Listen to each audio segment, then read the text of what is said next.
చెప్పినా నేను. ఇప్పుడు ఆ ఆ బాధల్లో నుంచి వచ్చిన మాటనే ఏంటి? నా దేవా, నా దేవా నన్నెందుకు ఇప్పుడు ఎవ్వరు వదిలిపెట్టినా కూడా యేసయ్యకి బాధ లేదు కానీ యేసయ్యని అందరూ వదిలిపెట్టేసినారు. ఎవరు వదిలిపెట్టేసినారు? తల్లిదండ్రులు. తల్లి అయితే దగ్గర ఉంది కానీ తమ్ముళ్ళు ఎవరు పట్టించుకోలేదు, చెల్లెలు ఎవరు పట్టించుకోలేదు, కుటుంబ సభ్యులు ఎవరు పట్టించుకోలేదు. ఇంకా శిష్యులు కూడా యేసయ్యని సిలువ వేసేటప్పుడు అందరూ ఒంటరిగా చేసిపోయినారు కదా. ఇప్పుడు ఒంటరిగా ఆ విషయంలో యేసయ్య ఏం బాధపడలేదు కానీ ఏ విషయంలో బాధపడుతున్నాడు? దేవుడు ఎప్పుడైతే చెయ్యి వదిలిపెట్టేసినాడో అప్పుడు ఏం చేస్తున్నాడు యేసయ్య? ఏం చేస్తున్నాడు? దేవా చెప్పాలా, దేవా నా దేవా నన్నెందుకు చెయ్యి. ఇప్పుడు మనకి ఏమంటే మనకి ఎవరు ఇడిస్తే బాధ? బంధువులు మన చెయ్యి వదిలిపెడితే అది ప్రాణం పైకి లేచిపోతుంది. ఇంకా ఏం చేసిపోతుంది? బంధువులు ఒకవేళ తల్లిదండ్రులు కానీ లేకపోతే భర్త కానీ భార్య కానీ ఇంకెవరైనా మనల్ని చెయ్యి వదిలిపెట్టేస్తే మనం ఏమంటాం? ఎంత బాధపడతాం కదా, ఎంత వేదన పడతాం. కానీ ఇక్కడ యేసుప్రభువు వారు అందుకే ఇప్పుడు ఒంటరి జీవితం ఎవరు జీవించినారు? యేసయ్య జీవించినాడు కదా. మన జీవితంలో కూడా ఒంటరి పరిస్థితులు వస్తాయి. ఏమొస్తాయి? మనల్ని కూడా దేవుణ్ణి నమ్ముకున్నందుకు అందరూ కొంతమంది ఏం చేస్తారు? వదిలి వేస్తారు. ఏం చేస్తారు? వదిలేస్తారు. వదిలేసినప్పుడు మనం బాధపడాలా? వస్తాయి. ఒంటరిగా జీవితాలు అంటే దేవుణ్ణిలో ఉన్నప్పుడు చాలామంది ఒంటరిగా చేసేస్తారు. అయితే ఎవరు తోడుంటారు? మనం దేవుడు చెయ్యి వదిలిపెడితే మనం బాధపడాలా కానీ మనం మనుషులు చెయ్యి వదిలిపెడితే మనం బాధపడాలని అవసరము కదా. ఒకవేళ భర్త కానీ లేకపోతే కుటుంబ సభ్యులు కానీ ఇంకెవరైనా కానీ వదిలేస్తే బాధపడిన అవసరం లేదు. దేవా ఇప్పుడు యేసయ్య ఏమంటున్నాడు? శిష్యులు నన్ను ఎందుకు వదిలిపెట్టినారని ఏమని అడిగినాడా? ఇప్పుడు ఈ శిష్యులు ఎంతమంది యేసయ్యకి? 12 మంది. సిలువ వేసేటప్పుడు ఎవరైనా ఉన్నారా? ఒకరు మాత్రమే ఉన్నారు. కానీ అందరూ ఆ విషయంలో కూడా నన్ను ఎందుకు వదిలిపెట్టినారని వాళ్ళని నిందించాలా, హేళన చేయాలా, ఏం చేయలేదు. కానీ ఏం చేసినాడు? ఎప్పుడైతే దేవుడు చెయ్యి వదిలిపెట్టినాడో అప్పుడు ఏం చేస్తున్నాడు? నా దేవా నువ్వు ఎందుకు చెయ్యి విడిచితివి అన్నారు కదా. ఇప్పుడు ఆ దేవుడు యేసయ్య చెయ్యి వదలడానికి కారణం ఏంటి? అసలు సిలువ ఎన్ని గంటలకు వేసినారు యేసయ్యకి సిలువ అనేది ఒకసారి చూద్దాం. మార్కు సువార్త 15వ అధ్యాయము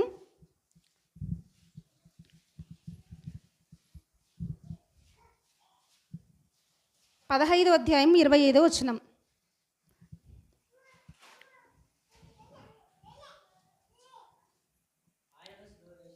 ఆయనను సిలువ వేసినప్పుడు పగలు. యేసయ్యని ఎప్పుడు వేసినారు సిలువ? చాలు. ఇప్పుడు యేసయ్యని చెప్దాం అందరం. యేసయ్యని సిలువ ఎప్పుడు వేసినాడు? 9 గంటలకు. ఇప్పుడు ఎన్ని గంటలకు యేసయ్య మాట్లాడుతున్నాడు? ఎన్ని గంటలకి? 3 గంటలకి. యేసయ్యని ఎన్ని గంటలకు సిలువ వేసినారు?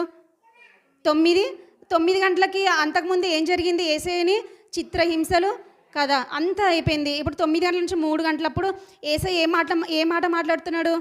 నా దేవా నా చెయ్యి ఎందుకు విడిచితివి అంటున్నాడు కదా. ఇప్పుడు యేసయ్యని చెయ్యి దేవుడు ఎందుకు వదిలిపెట్టినాడంటే ఎప్పుడు వదిలిపెట్టాల యేసయ్య చెయ్యి. ఎవరు? తండ్రి అయిన దేవుడు ఎప్పుడు వదిలిపెట్టాల. ఎందుకు వదిలిపెట్టినాడంటే మన కోసమే. ఎవరి కోసము? మన కోసం. అసలు యేసయ్య దేవుని చెయ్యి ఎంత గొప్పదో ఒకసారి చూద్దాం. యెషయా గ్రంథము 48వ అధ్యాయము 13వ వచనం. నా హస్తము భూమికి పునాది వేసెను, నా కుడి చెయ్యి ఆకాశ విశాలమును వ్యాపింప చేసెను, నేను వాటిని పిలువగా ఒకటి తప్పకుండా అవన్నీ నిలుచును. ఇప్పుడు దేవుని హస్తం ఏం చేసింది? భూమికి పునాది వేసింది. మనం ఏం చేస్తాం? మనం దేనికి పునాది వేస్తాం? మన ఇల్లుకి పునాది వేసుకుంటాం. భూమికి ఎవరైనా పునాది వేసినారా? ఇక్కడ ఎవరైనా వేసినారా? అసలు భూమి ఎంతవరకు ఉందో మనకి ఏమైనా తెలుసా? నువ్వు ఎక్కడికన్నా పో, ఏం కనిపిస్తుంది మనకి? 2 కనిపిస్తాయి. చెప్తారా? నువ్వు ఎక్కడికన్నా పో, ఏడన్నా ఉండు, 2 కనిపిస్తాయి. ఏం కనిపిస్తాయి? ఎవరో చెప్పిరి. ఆకాశం ఇంకా భూమి. నువ్వు ఎక్కడ పోయినా ఏం చేస్తారు? ఉంటేనే ఉంటాయి. నేను చిన్నప్పుడు అనుకుంటున్నాను అనమాట, ఇది మరి చిన్నప్పుడు అన్ని ఆలోచనలు వస్తాయి కదా. ఈ భూమి ఎంత అంటే లాస్ట్కి ఇల్లు ఏం లేకుంటాయి కదా. ఇప్పుడు ఊరు అయిపోయిన తర్వాత పొలిమేరలు ఉంటాయి కదా, అక్కడ వరకు స్టాప్ ఏమో అనుకుంటుండే. కానీ పెరిగిన తర్వాత అనిపిస్తుంది కదా, భూమి కానీ ఆకాశం కానీ ఎండ అనేది ఏమైనా ఉందా? భూమికి ఎవరు వేసినారు పునాది? దేవుడు కదా. ఇప్పుడు ఆ పునాది వేసినాడు. ఈ భూమిని మనము విశ్వమంతా తిరిగినా కూడా భూమి ఎండ అనేది మనకు కనిపించదు. ఇంకేం చేసినాడు దేవుడు? దేవుని హస్తము ఏం చేసిందంట చెప్పాలా? దేవుని హస్తం ఏం చేసింది? భూమికి పునాది వేసిన తర్వాత నా కుడి చెయ్యి ఆకాశ వైశాల్యమును వ్యాపింపజేసెను. ఇప్పుడు దేవుని చెయ్యి ఏం చేసింది? భూమికి పునాది వేసిన తర్వాత ఆకాశం కూడా ఎక్కడం కనిపిస్తుందా? నువ్వు అమెరికాకి పో, నువ్వు ఎక్కడైనా పాకిస్తాన్కి పో, ఎక్కడికి పో కదా. ఇప్పుడు అంత కదా అంత. ఇప్పుడు ఆ దేవుని చెయ్యి ఎలాంటిది? ఇప్పుడు ఆ దేవుని చెయ్యి వదిలేస్తుంటే ఎవరికి బాధేస్తుంది చెప్పాలా? ఆ దేవుని చెయ్యి వదిలేస్తుంటే ఎవరికి బాధ ఉంది? యేసయ్య బాధపడుతున్నాడు. మనకైతే బాధనే ఉండదు. ఏముండదు. దేవుణ్ణి అసలుగా మనము ఎప్పుడో మనకి శ్రమలు వచ్చినప్పుడు ఎప్పుడు గుర్తొస్తాడు? దేవా నువ్వు నాకు బాగా చెయ్యి. ఎప్పుడు వస్తాడు దేవుని గుర్తు? ఏదైనా అనారోగ్య పరిస్థితి ఏదైనా వచ్చినప్పుడు, దేవా నీ చెయ్యి నా మీద పెట్టయ్యా, నీ చెయ్యి నా మీద కనికరించయ్యా, నాకు ఆరోగ్యం ఇయ్యయ్యా, అప్పుడు అంటాం మనం కదా. కానీ యేసయ్య ఇప్పుడు ఏం చేస్తున్నాడు? ఇంత పెద్ద చెయ్యి తండ్రి అయిన దేవుడు యేసయ్యని వదిలిపెట్టినప్పుడు ఏం చేస్తున్నాడు? చాలా చాలా బాధపడుతున్నాడు కదా. మనం కూడా దేవుని చెయ్యి మనల్ని ఎప్పుడు వదలడు. కానీ మనం ఎవరైనా చెయ్యి వదిలినప్పుడు ఏం చేయకూడదు? బాధపడకూడదు. ఇంకేంటంటే అదే 13వ వచనంలో, నేను వాటిని పిలువగా ఒక్కటిని తప్పకుండా అవన్నీ నిలుచును. దేవుడిని వేటిని పిలుస్తున్నాడంట? దేవుడు వేటిని పిలుస్తున్నాడు? దేవుడు దేనికి పునాది వేసినాడు? ఇంకా దేనికి పునాది వేసినాడు? భూమికి. ఇప్పుడు దేవుడిని వేటిని పిలుస్తున్నాడంట? ఆకాశాన్ని, భూమిని పిలిస్తే అవి ఏం చేస్తున్నాయంట చూద్దాం. నేను వాటిని పిలువగా ఒక్కటిని తప్పకుండా అవన్నీ నిలుస్తాయంట. అంటే ఇప్పుడు దానికి భాష ఉందా? భూమికి ఆకాశానికి మాటలు వస్తాయా? వస్తాయి. దేవుడు దేనికి అసాధ్యమే లేదు. దేవునికి ఆకాశానికి తెలుస్తాయి. మనకైతే మనం ఆకాశం ఆగంటే ఆగుతుందా? వర్షం ఆగంటే ఆగుతుందా? కదా. ఇప్పుడు ఎండ బాగా సురుసురుమంటుంది కదా, ఇప్పుడు ఆగంటే ఆగుతుందా? ఇప్పుడు ఎవరి మాట వింటాయి? ఇప్పుడు దేవుని మాట ఏం చేస్తాయి? వింటాయి. మరి ఎక్కడ విన్నాయి అంటే, ఆ యేసుకి సిలువ వేసేటప్పుడు ఏం చేసిందంటే చిమ్మ చీకటి అయిపోయింది. ఏమైపోయింది? చిమ్మ చీకటి. 12 నుంచి 3 గంటల వరకు ఏమైపోయింది అంటే, ఇప్పుడు దేవుని మాట ఏం విన్నాయి? ఆకాశము వినింది. భూమి కూడా యేసయ్య సిలువ వేసేటప్పుడు ఏం చేసిందంటే భూమి అంటే నెర విడిచిందనమాట. ఏం చేసింది? అక్కడున్న ప్రాంతమే కాదు, దేశం మొత్తం కదా. ఇప్పుడు ఎవరి మాట విన్నాయి అవి కదా. మనం ఏం చేస్తామంటే మనం అందరి మాట వింటాం, కానీ ఎవరి మాట విన్నాము? దేవుడు ఏమంటాడంటే, దేవుని దగ్గర మనల్ని పిలిచినా కూడా రాము రాము అంటారంట. అంటే నేను చెప్తున్న మాట కాదుగా ఇది. సామెతల గ్రంథము 1వ అధ్యాయము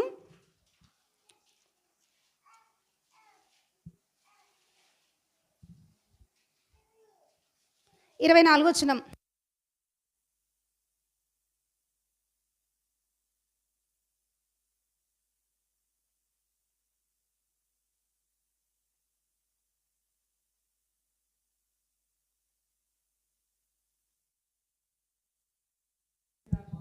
చాలానా?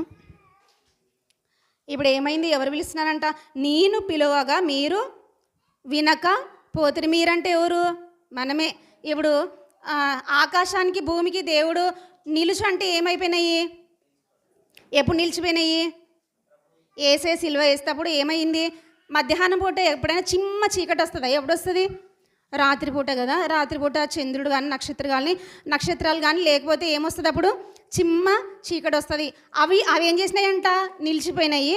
అయితే ఇక్కడ దేవుడు ఏమంటున్నాడంటే, నేను పిలువగా మీరు అంటే దేవుడు పిలుస్తాడు కదా. ఎట్లా పిలుస్తాడు? సేవకుల ద్వారా ఏం చేస్తాడు? పిలుస్తాడు కదా.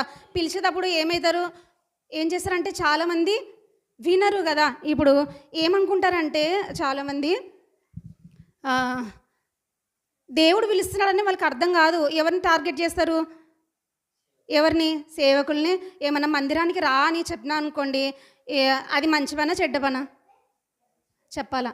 మంచి పనా? సినిమాకి రమ్మని చెప్తున్నామా, మందిరానికి రమ్మని చెప్తున్నామా? దేవుడు మాలో పెట్టి మిమ్మల్ని పిలుస్తాడనమాట.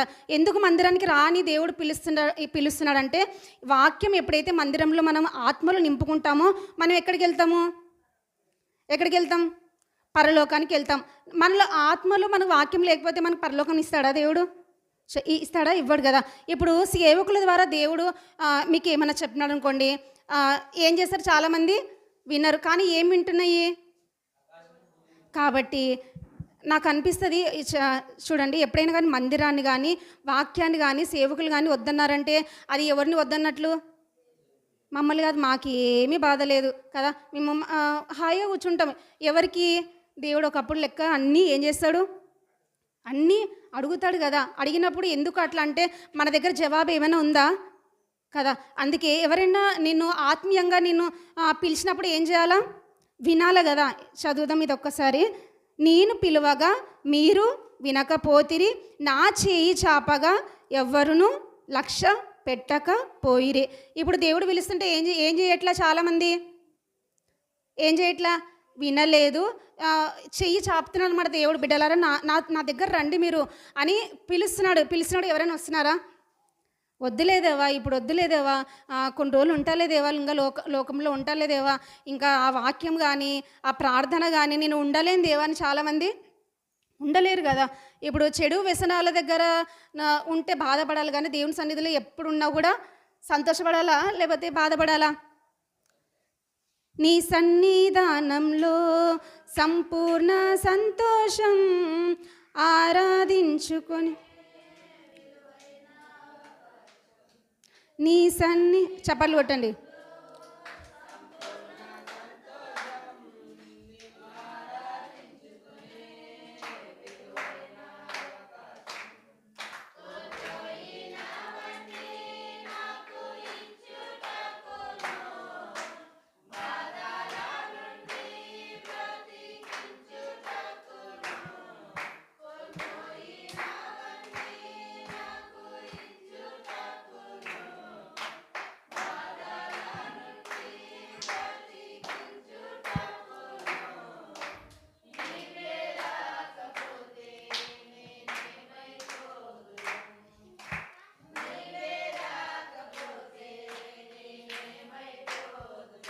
చాలు.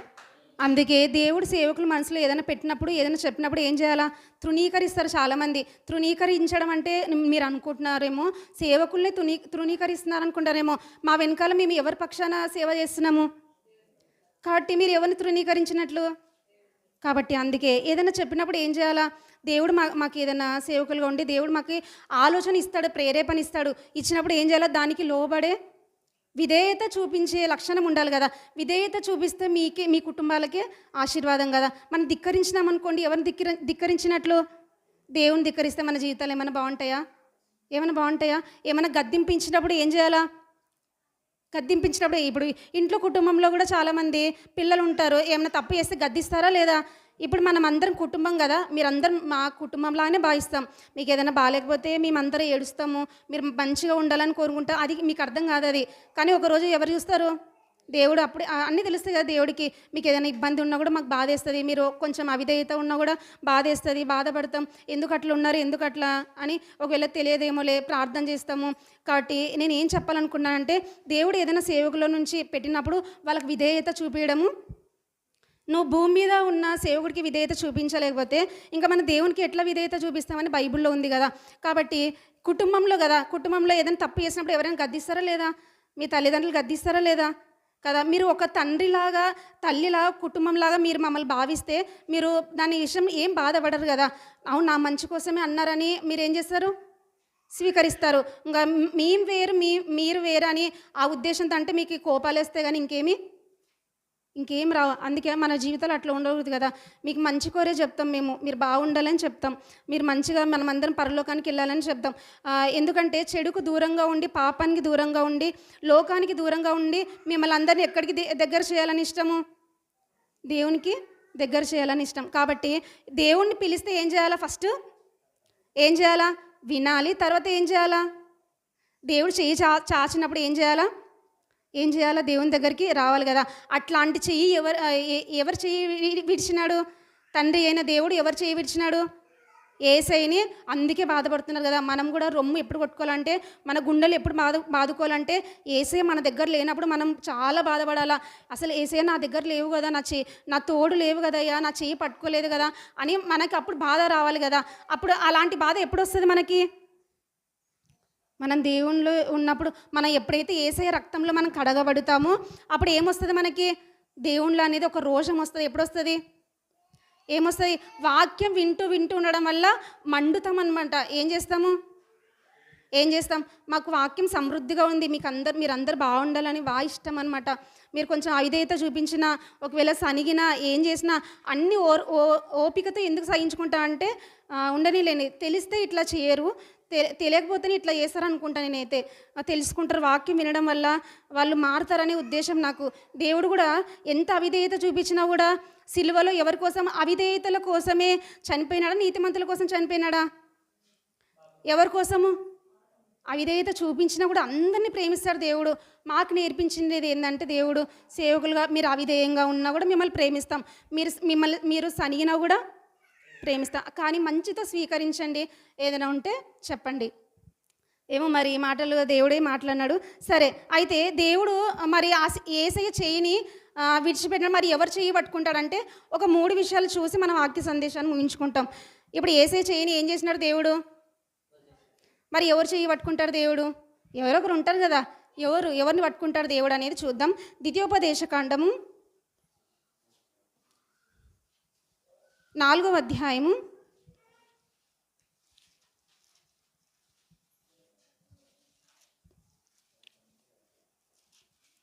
'దేవా నువ్వు ఎవరు చేయి పట్టుకుంటావయ్యా? యేసయ్యని చేయి వదిలిపెట్టినావు కదా, నువ్వు ఎవరు చేయి పట్టుకుంటావని ఒకసారి మనం ఎవరు చేయి పట్టుకుంటాడో ఒకసారి చూద్దాం. ద్వితీయోపదేశకాండం 4వ అధ్యాయము 30వ వచనం, 31వ వచనం చదువుకుందాం. Page number 149.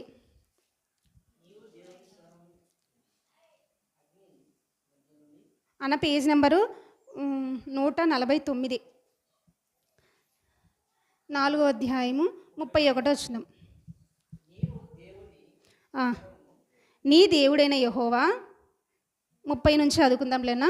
ఈ సంగతులన్నీ నీకు సంభవించిన తర్వాత నీకు బాధ కలిగినప్పుడు అంత్యదినంలో నీవు నీ దేవుడైన యెహోవా వైపు తిరిగి ఆయన మాట వినిన ఎడల నీ దేవుడైన యెహోవా కనికరంగల దేవుడు గనుక నిన్ను చేయి విడువాడు. దేవుని మహిమ కలుగాక. ఎవరిని చేయి ఇడిచిపెట్టాడంట దేవుడు? అంత నీతిమంతుడైన యేసయ్య చెయ్యే వదిలిపెట్టేసినాడు. ఎవరి కోసము? మనం ఏదో పెద్ద నీతిమంతులాగా, మనం ఏమన్నా నీతిమంతులా? కానీ దేవుడు ఏం చేసినాడు? నీతిమంతుడైన యేసయ్య చెయ్యి ఎందుకు వదిలిపెట్టినాడు అంటే, ఈ పాపాత్ములైన మన కోసం ఏం చేసినాడు? అంతా ఇంకా ఈ విశ్వము, ఈ భూమి, ఇంకా పైనున్న ఆకాశం అన్నీ చీకటి అయిపోయినాయి. కానీ ఎవరి కోసం? ఎవరి చెయ్యి విడిచిపెట్టాడంట దేవుడు? ఎవరి చెయ్యి? మన చెయ్యి వదిలిపెట్టాడంట. చదువుదాం. గనుక నిన్ను చేయి విడువాడు. ఎప్పుడు విడువాడు దేవుడు? నీవు నీ దేవుడైన యెహోవా వైపు తిరగా. ఫస్ట్ ఏం చేయాలా? దేవుడు మన చెయ్యి ఎప్పుడు వదిలిపెట్టాడు? దేవుని వైపు మనం తిరిగినప్పుడు ఏం చేయడు? మన చెయ్యి వదిలిపెట్టాడు. తర్వాత తిరిగిన తర్వాత ఏం చేయాలంట? ఆయన మాట చదువు వస్తుంది కదా, చదువు వచ్చిన వాళ్ళు చదవండి. 31 లాస్ట్. యెహోవా వైపు ఏం చేయాలంట? దేవుని చెయ్యి మనల్ని పట్టుకోవాలంటే ఫస్ట్ ఏం చేయాలా? దేవుని వైపు మనం ఏం చేయాలా? తిరగాలి. తర్వాత దేవుని మాటలు విన్నప్పుడు ఏం చేస్తాడు దేవుడు? యెహోవా కనికరం గల దేవుడు.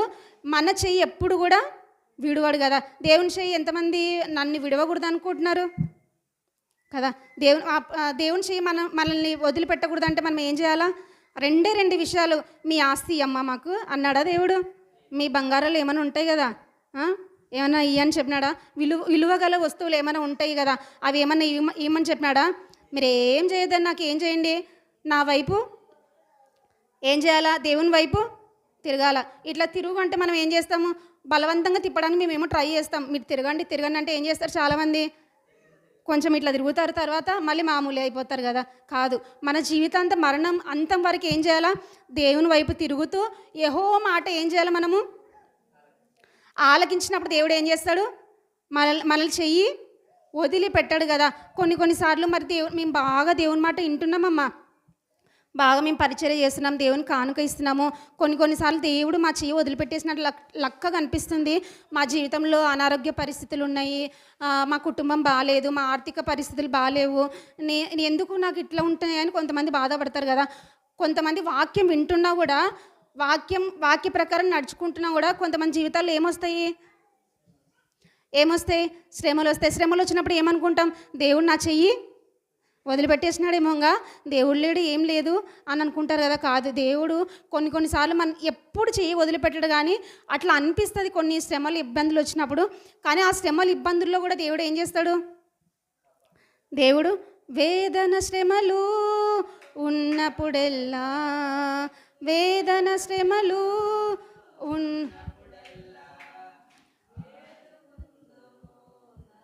కాపాడును, వేడుకుందును, ఎవరు నా చెయ్యి.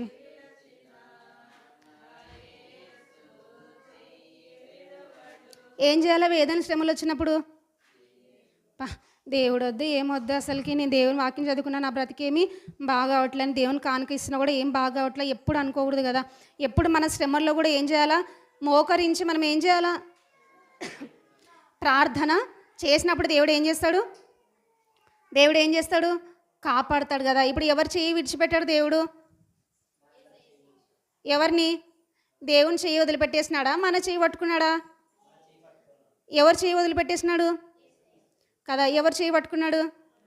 మరి మనం నీతిమంతులాగా పెద్ద పట్టుకున్నాడా? ఎందుకు పట్టుకున్నాడంటే, మనము నరకంలో నుంచి తప్పింపబడాలంటే మనము ఎవరు చేయి పట్టుకోవాలా? ఏమనుకుంటారంటే నరకం లేదు, ఏం లేదనుకుంటారు. ఏమనుకుంటారు? నరకము పరలోకం అనేది ఉన్నాయి కదా. ఎప్పుడు తెలుస్తాయి మనకి? ఇప్పుడు ఒకవేళ చూపించినాడు అనుకోండి దేవుడు, బిడ్డలారా మీకు నరకం పరలోకం ఉందని నిజంగా చూపించినాడు అనుకోండి, అప్పుడు భయంతోనన్నా కొంచెం ఉంటారు. కాదు, అది విశ్వాసం అనరు. మనం విశ్వాసంతో దేవుని ఏం చేయాలో ఫస్ట్ నమ్మాలి కదా. ఎప్పుడు తెలుస్తుంది? అమ్మ కడుపులో ఉంటాం కదా మనం. అమ్మ కడుపులో ఉన్నప్పుడు బిడ్డగా ఉంటాము, ఏమని తెలుస్తుందా బయటకు వచ్చేంతవరకు? అమ్మ కడుపులో ఉన్నప్పుడు ఏమేం కనిపిస్తాయి? పేగులు ఉంటాయి, ఇంకేముంటాయి? రక్తం ఉంటుంది, ఇంకేముంటుంది? ఏమైనా ఫుడ్ ఉండేది బేబీకి అంతా వెళ్ళిపోతుంది, ఏమని తెలుస్తుందా? ఇంకా లైట్లు ఏమైనా ఉంటాయా అమ్మ కడుపులో? మినికి లైట్లు. మరి అంత చీకటి ఎట్లా ఉంటుంది? చిన్న బేబీ ఇంత గర్భంలో ఎట్లుంటుంది? చిన్నగా ఉంటుంది కదా, లైట్లు ఏముండవు. ఇప్పుడు ఆ బిడ్డ లోపల ఏమనుకోవాలా? ఇది ఏమంత చీకటి ఉంది, ఏంది పరిస్థితి అని అనుకోవాలా కదా. కానీ బిడ్డ ఎన్ని నెలలకు బయటకు వస్తుంది? ఏమి అంత ముందుకు వస్తే ఏమవుతుంది? మరి పిల్లలు కన్నోళ్ళు మీరే చెప్పాలా కదా. 8 నెలలు ఆ మధ్యలో వస్తే ఏమవుతుందంటే బిడ్డ చచ్చిపోతారంట కదా. 7 నెలలు వచ్చినప్పుడు కొంతమంది బ్రతుకుతారు అట్లా. అయితే మనకు కూడా బిడ్డ భూమికి వచ్చిన తర్వాత అప్పుడు చూస్తాడు. ఏం చూస్తాడు? ఈ అందమైన ప్రపంచాన్ని చూస్తారు కదా. మనం కూడా చనిపోయిన తర్వాత అప్పుడు చూస్తామన్నమాట. దేవుని మహిమ కలుగును గాక. మనం ఈ నేత్రాలతో మనము పరలోకాన్ని చూడలేం, కానీ ఏ నేత్రాలతో? చనిపోయిన తర్వాత మనలో ఆత్మ ఉంది. ఏముంది? ఆత్మ ఉంది. ఆత్మతో మనం ఏం చేస్తాము? అప్పుడు అనుకుంటాం. అప్పుడు మారు మనసు లేని వాళ్ళు చాలా చెప్తుంటే మీరు మారండి, దేవుడిని నమ్ముకోండి అంటే అప్పుడు అనిపిస్తుంది, అయ్యో అప్పుడు సేవకుని ద్వారా దేవుడు మాట్లాడిన మాటలు నింటే బాగుండే కదా. అప్పుడు ఏమైనా ఉందా? ఏం లేదు కదా. కాబట్టి దేవుడు ఎట్లాంటి దేవుడు అంటే కనికరం గల దేవుడు. ఏం దేవుడు? నీ భర్త నేను వదిలేసినాడా? ఏమన్నా బాధ పెడుతున్నాడా? లేకపోతే ఇబ్బందికి గురి చేస్తున్నాడా? ఏం పట్టించుకోవట్లేదా? కానీ దేవుడు ఏం చేస్తాడు? పట్టించుకుంటాడు కదా. మనకు ఒక తండ్రిలాగా ఎవరుంటారు? దేవుడు ఉంటాడు. తండ్రిలాగా ఎవరికి చెప్పలేని విషయాలు కూడా ఎవరు చెప్పొచ్చు? ఒకవేళ అమ్మ నాన్నలు సరిగా మాట వినకపోయినా, వాళ్ళకి కొన్ని అర్థం కాకపోయినా కూడా దేవుడికి అన్నీ విడమర్చి హృదయం విప్పి మాట్లాడుకోవచ్చు అనమాట. ఎవరితో? మనం ఎవరితో మాట్లాడుకుంటాం? హృదయం విప్పి ఎవరితో మాట్లాడుకుంటాం? చాలామంది స్నేహితులతో మాట్లాడుకుంటారు. ఎవరితో? స్నేహితులతో మాట్లాడుకుంటారు. ఇంకా భార్య భర్తల మధ్య కూడా కొంచెం అట్లాంటివి కూడా ఉంటాయి. కానీ కొన్ని భర్తకు తెలియని విషయాలు, భార్యకు తెలియని విషయాలు ఎవరికి తెలుస్తాయి? వాళ్ళకి చెప్పినా కూడా అర్థం కానివి ఎవరికి అర్థమవుతాయి? దేవుని కదా. కాబట్టి దేవుని దగ్గర మన మన దేవుడు కనికరం దేవుడు కాబట్టి దేవుని దగ్గర మనం ఏదైనా కూడా హృదయం విప్పి మన పరిస్థితి ఏదైనా కానీ, మన సమస్య ఏదైనా కానీ, కుటుంబంలో ఎటువంటి ఇబ్బందులు కానీ, అనారోగ్య పరిస్థితుల్లో కానీ, దేవా ఇట్లా ఉంది కదా, నా పరిస్థితి ఇట్లా ఉందని మోకరించి మనం ప్రార్థన చేస్తే దేవుడు ఏం చేస్తాడు? కాపాడుతాడు, విడిపిస్తాడు కదా. నీ ఉపదేశములను కోరుకొని ఉన్నాను, నీ చెయ్యి నాకు. ఇప్పుడు దావీదు గారు ఏం చేసినారంట? నేను నీ ఉపదేశములను కోరుకున్నాడంట. ఏం చేసినాడంట? కోరుకుంటాడు. ఇప్పుడు కోరుకోవడం అంటే ఏంది? కోరుకోవడం అంటే ఏంది? పలానా మంచి వస్తువులు ఏమైనా కనిపించినప్పుడు మనం ఏం చేసుకుంటాం? కోరుకుంటామా కోరుకోమా? ఇప్పుడు దావీదు గారు ఏం చేసినాడు? పెద్ద పెద్ద రాజు అయిన తర్వాత రాజుకి యుద్ధం చేయడానికి ఏమేమి ఉండాలా? గుర్రాలు, రథాలు, సైనికులు, అవన్నీ ఏమన్నా కోరుకున్నాడా? ఏం కోరుకున్నాడు? నీ ఉపదేశములను. ఉపదేశం అంటే ఏంది? వాక్యాన్ని కోరుకున్నాడంట. ఎవరు? దావీదు గారు. చెప్పండి, దావీదు గారు ఏం చేసినారు? దావీదు గారు ఉపదేశాన్ని అంటే వాక్యాన్ని కోరుకున్నాడు అనమాట. దేవుని మహిమ కలుగుగాక. వాక్యాన్ని ఎంతమంది కోరుకుంటారు? వాక్యాన్ని కోరుకోలేదు. వాక్యం అంటే ఎవరు? దేవుడు కదా. నువ్వు వాక్యాన్ని కోరుకున్నావు అంటే నువ్వు ఎవరిని కోరుకున్నట్టు? అందుకే బైబిల్ ఏముంటుందంటే, ఆది యందు దేవుడు ఉండెను, దేవుడు ఆది యందు వాక్యం ఉండెను, వాక్యమే దేవుడే. వాక్యం అంటే ఎవరు? ఆ వాక్యాన్ని ఎవరు పట్టుకున్నారు? దావీదు గారు. నీ ఉపదేశములను మనం కూడా ఏం కోరుకోవాలి? మనము ఈ ప్రపంచంలో అన్నీ మనకి ఏవైతే కోరుకుంటామో అవన్నీ ఇస్తాడు. ఎప్పుడు ఇస్తాడు? ఎప్పుడైతే వాక్యాన్ని మనం కోరుకుంటామో, దేవుణ్ణి కోరుకుంటామో ఏం చేస్తాడు? దేవుడు అన్నీ ఇస్తాడు. అప్పుడు ఇచ్చినప్పుడు మన ఉపదేశాలు ఎప్పుడైతే మనం స్వీకరిస్తామో అప్పుడు మనం ఈ ప్రార్థన చేయొచ్చు అనమాట. నీ చెయ్యి నాకు సహాయం అగును గాక. మనము దేవుని దగ్గరగా ఉన్నప్పుడు ప్రార్థనలు చేస్తే దేవుడు వింటాడా? దూరంగా ఉంటే ప్రార్థనలు చేస్తే వింటాడా? మన దేవుళ్ళు బాగా భయభక్తులు కలిగి ఉన్నాం అనుకోండి, ప్రార్థన చేస్తే దేవుడు ఏం చేస్తాడు? వింటాడు కదా. ప్రార్థన ఒకవేళ దేవునికి దూరంగా ఉండి అప్పుడప్పుడు ప్రార్థన చేస్తే మన మనసు అయినా ఒప్పుతుందా? ఒప్పదు కదా. భక్తిహీనులు ప్రార్థన చేస్తే దేవుడు వినడు. ఎవరు చేస్తే వినడు? అప్పుడప్పుడు ఉంటారు కదా, తణుకు మినుకు నక్షత్రాలు ఉంటాయి కదా, కొన్నిసార్లు వస్తాయి, కొన్నిసార్లు తణుకులాగా మనం దేవుని దగ్గరకు ఉంటే దేవుడు వింటాడా ప్రార్థనలు? ధైర్యంగా మనం ఎప్పుడు ప్రార్థన చేయొచ్చు? ధైర్యంగా ఎప్పుడు దేవునికి మనం ఎప్పుడైతే దగ్గరగా ఉంటామో అప్పుడు చేయొచ్చు కదా. నేను కూడా ఏదైనా ఇబ్బంది ఉన్నా కూడా చిన్న మనసులో, ఎందుకంటే దేవునికి నేను అంత దగ్గర ఉన్నా కాబట్టి, దేవుడు నాకు అంత దగ్గరగా ఉన్నాడు కాబట్టి, చిన్న ప్రార్థన ఏదైనా చేసినా కూడా వెంటనే రిజల్ట్ వచ్చేసి ఉంటుంది అనమాట. నాకు బ్యాక్ పెయిన్తో అది నేను హాస్పిటల్కి వెళ్తున్నాను కదా, పని చేస్తున్నాను కదా, చైర్లో కూర్చొని నేమో ఒక వారం పాటు నాకు చాలా నొప్పి తీస్తుంది అనమాట. ఇట్లా పడుకుంటే నొప్పి తీస్తుంది. ఇంకా నేను ఆ విషయం గురించి ప్రార్థన అయితే చేసుకోలేదన్నమాట. సర్లే అని ఇంకా చాలా బాధ ఉంది అనేసి ఇక మామూలుగా హాస్పిటల్కి వెళ్ళకముందు ఖచ్చితంగా ప్రార్థన చేసుకొని వెళ్తాను. ప్రభా ఇట్లా నొప్పి తీస్తుంది, ఇట్లా నువ్వు చూడు నాయనా, నువ్వు బాగు చేసినావు, చేయకపోయినా కూడా నేను ఏం చేసినానంటే బాగు చేసినావు ప్రభా అని ఇంకా చిన్న ప్రార్థన చేసుకున్నాను అనమాట. ఇంకా ఈవినింగ్ వచ్చేలోపు నాకు అసలు నొప్పి లేదు. నేను అనుకున్నా, ఈ తెలివి తక్కువ పని నేను అప్పుడే ప్రార్థన చేయకుండా ఎందుకు ఇన్ని రోజులు ఉన్నాను అనుకున్నా నేను. అంటే నేను ఏం చెప్తున్నానంటే, మనం దేవుని దగ్గరగా ఉన్నప్పుడు చిన్నది దేవుని దగ్గర పెట్టినప్పుడు దేవుడు ఏం చేస్తాడు? దాన్ని బట్టి ప్రభా నేనేమనుకున్నాను, టాబ్లెట్స్ ఏమైనా వేసుకుందాంలే, ప్రార్థన చేసుకోకముందే టాబ్లెట్లు ఏమైనా నొప్పికి ఇంకా మెడికల్ షాప్ అక్కడే ఉంది కదా, ఏదైనా లోపల ఒకటి వేసుకుందాంలే అనుకున్నాను. కాదు ఇంకా చిన్న ప్రార్థన చేసేసరికి ఇప్పుడు వరకు అనమాట ఒక 3 days అయింది. ఇక్కడ నొప్పి అనేది లేదనమాట. దేవుని మహిమ కలుగును గాక.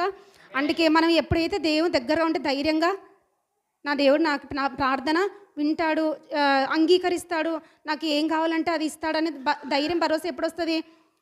దేవునిలో ఉన్నప్పుడు కదా. ప్రభా నీ చెయ్యి నాకు సహాయం అగును గాక. మనం కూడా ఎప్పుడు అడుగుతాం ఆ మాట? దేవుని మనం ఎప్పుడైతే దగ్గరగా ఉంటామో, ప్రభా